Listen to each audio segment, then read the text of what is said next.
في الفيديو ده هنشرح لكم ازاي نغير اسم القناة على اليوتيوب بخطوات سهلة وسريعة، وكمان نختار اسم يكون واضح وجذاب. خليكم معنا لنهاية الفيديو.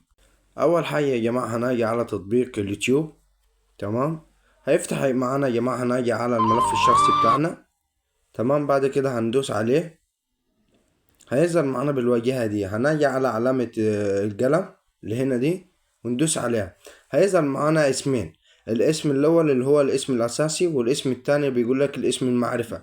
الاسم الاساسي يا جماعة اللي هو فيديوهات متنوعة، لكن الاسم المعرفة اللي هو فيديوهات متنوعة بس بالطريقة دي بتبقى تمام. لو جينا مثلا يا جماعة نغير الاسم الاساسي، هندوس عليه كده.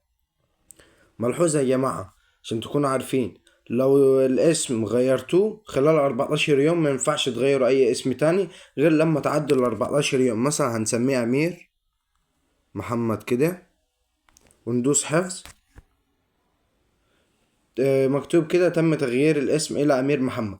الاسم المعرفة مثلا يا جماعة لو عايزين نغيره مش هينفع كده. هينفع ازاي يا جماعة؟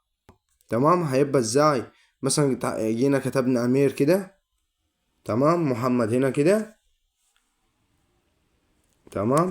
وهيجي لنا ايه مثلا لو جالكم يا جماعة الاسم هذا الاسم معروف غير متاح، مثلا تعملوا ايه؟ تجيبوا شرطتين كده، تمام، واكتبوا 1 2 مثلا 3، تمام، وتدوسوا حفظ كده اتغير معانا الى امير محمد. تمام. بصوا كده يا جماعة لو جينا برا، بص كل حاجة اتغيرت. وكده يا حبايب قلبي نكون وصلنا لنهاية الفيديو. يا رب الفيديو يعجبكم، بإذن الله يعجبكم. يا ريت ما تنسوش اللايك والشير والاشتراك في القناة وتفعيل الجرس عشان يوصل لكم كل جديد.